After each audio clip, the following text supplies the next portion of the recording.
How's it going, guys? My name is Billy Bosco, and for the past 7 months, I drove around the country in my van, and I got to see 45 of the 63 national parks. And one question I always get is, Billy, what was your favorite national park? And it's always so hard to answer because some of the parks were obviously way more beautiful than the others, but because they were so damn crowded, it was impossible to enjoy. And other parks were less beautiful, but because they were so isolating, I got some peace and quiet, and I got to be alone with the animals and the landscapes. And that was the reason I went on this trip in the first place, is to get away from people. And so I had more fun at some of those parks. But this video is just going to be the 5 most breathtaking parks that I got to see. And there are 4 parks I didn't get to see in the continental US. There was one in Key West, one in Colorado, one in Utah, and 2 in California, because wildfires, couldn't get around that. So these are the 5 most breathtaking parks that I've been to so far. Alright guys, at number 5 we have Sequoia National Park. This one was always on my list. You always hear about these trees, you always see pictures of sequoia trees, and yeah, they look big in picture, but you have no idea how it feels to stand next to one of these trees. When I think of national parks, I think of wanting to feel so small in this world, wanting to feel more connected to the planet, and when you go to this park, it's like a fairy tale, and you finally get to see one of these trees, and they're like 10 feet wide and like 200 feet tall, and it literally blows you away, and you can't fathom, you can't even process it when you're seeing it. And this park is full of them. But it's not just sequoia trees, which alone would be enough reason to go there. They also have mountains there. And so not only do you get to walk through the forest of sequoia trees, you get to go up into the mountains and just hike around there. And the views up there are all breathtaking. I remember we were there and we had to see people slacklining across a huge gorge. We got to hike up, like, I think it was like 4 or 5 miles to like a nice mountain lake, which I love any kind of lake. I'll go in no matter what. This one thankfully was warm because of the sun. And guys, I could have spent the entire day just in that lake alone. So this park, it is going to blow you away. When you see a tree, your jaw will drop, it will take your breath away, and you won't believe what you're seeing. You will also get to hike into the mountains and get grand views. And you will also get to swim in a body of water. And when I think of national parks, I think of jaw-dropping views, mountains, and some body of water to swim in. And this park had all of those, and I'm so happy I went, and I will definitely go back to this park when it's not on fire. At number 4 on the list is Crater Lake National Park. This one I always remember hearing about, and then I kind of forget about it, and then I hear about it again, then I forget about it. And whenever I see someone post about it, I'm like, oh my god, that can't be that real, it can't be that blue. And so on this trip, I was driving there, and I heard fire warnings, and I heard smoky skies, and everyone was saying bad views, couldn't see anything, a little unfortunate. So I was like, well, that's not ideal, but I'm going to go no matter what because I'm not going to turn around. And so I got there, and that day, no cloud in the sky, no smoke, completely perfect, clear sky. I remember hiking up to the top, and you get a first view of this Crater Lake, and it's the deepest lake we have in the United States. And oh my god, I'm colorblind, and sometimes I have a hard time seeing the color blue. That was the bluest water I've ever seen in my life. My jaw again dropped. I took my breath away. I was like, holy shit. It is just deep. But I thought, okay, it looks blue. I wonder how blue it is underwater. And so you can hike down to there. First time I went down, forgot my goggles. Had to hike back up 2 miles, straight incline. Really kicking my ass. Brought my goggles, backflipped into the water, and my god, guys, straight down, blue as can be. You can't see. It just keeps going forever. And normally you think it's like a slow runoff down into the water. No. You look down, there's like 5 feet of coastline, drops. It's just a giant pit, an empty abyss. It is such like an eerie feeling, but thankfully you know nothing's ever going to get you. But it is so eerie just to look down and see nothing below you, and it's completely visible. Now the water was cold as shit. I could only swim there for like 5 minutes. I was the only one swimming in the water. Everyone was jumping in and getting out, so they probably thought I was weird. But guys, that blew me away. This park also has a mountain hike you can do nearby. And that's about it, guys. So this park, while it lacks a variety of things to do, just that feature alone, it will take your breath away. You will never see anything more blue in your entire life than this park. Alright, at number 3 on the list is Rocky Mountain National Park. This one, like I said, guys, when I look for a national park, I think of 3 things. I think of jaw-dropping views, I think of towering mountains, and I think of bodies of water to swim in. This park is all in the clouds, guys. There's a road going up, and as you're driving along the road, you get higher and higher and higher. There's a cliff on one side, and you just keep going up to the top. You park, you look around, and you're above the clouds, guys.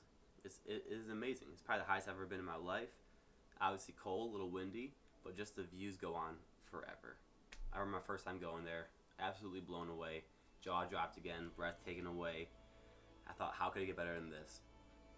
Turns out, my favorite hike I've ever gone on in my life is at this park, Lake of the Clouds. It's about like 8 miles round trip. It's on I think the west side of the park. But you go up into the mountains. You cross some prairies. You cross some waterfalls. No one's there anymore. Where the trail ends, you have to find out where the lake is. They don't tell you where it is.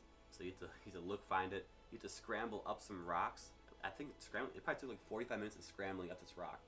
And finally you see this dome and this perfectly empty lake there. Obviously, went in the water because I can't resist. Cold, second coldest water of my life. Very uncomfortable swim, but I'm so happy I went, guys. It's hikes like those and moments like those where you're completely isolated that I look forward to most. I'm so happy that no one else was there. I got to enjoy it with me and my cousins. That is what I look forward to in park, guys.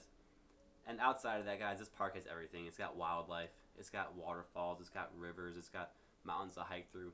It's such a diverse and huge park. The one downside is getting a little more crowded. But if you happen to go before 6 in the morning, you can get in there and avoid the line, guys. And that's what I always end up doing. At number two on my list is Glacier National Park. This one, everyone talks about it. I always heard about it. I tried resisting seeing too many pictures of it because I wanted to be blown away when I got there in person. This park, like Rocky Mountain, is getting overcrowded, and because of that, you have to apply for like a pass to get in at a certain time. I said no to that, and I just went in before 6 in the morning.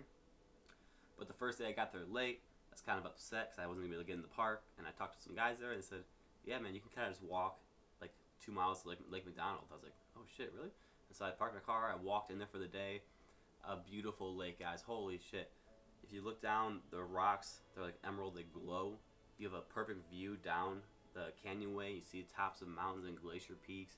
Water, cold as hell, but so fun to swim in. Thankfully it was sunny out, not that bad. And the first day, guys, had an amazing day there. It's a beautiful campground there, Apgar Campground.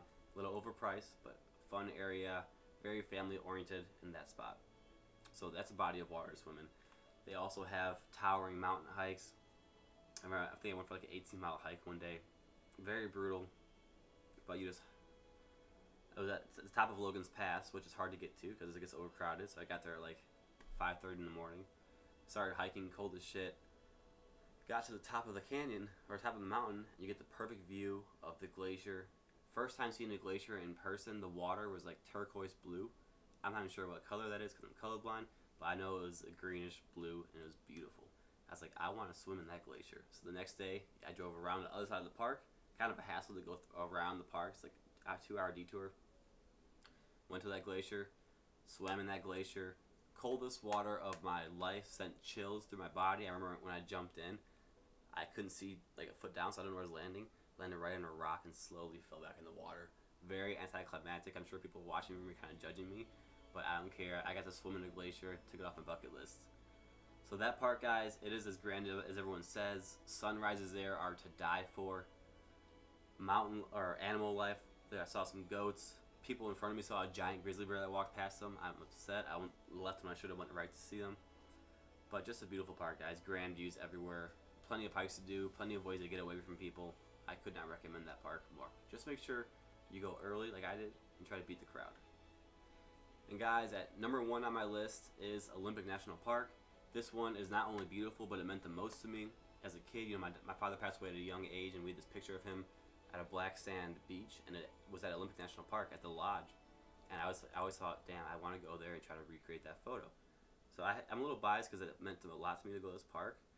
But this park, guys, holy cow. It has different features. It has a black sand beach, which at sunrise and sunset is to die for.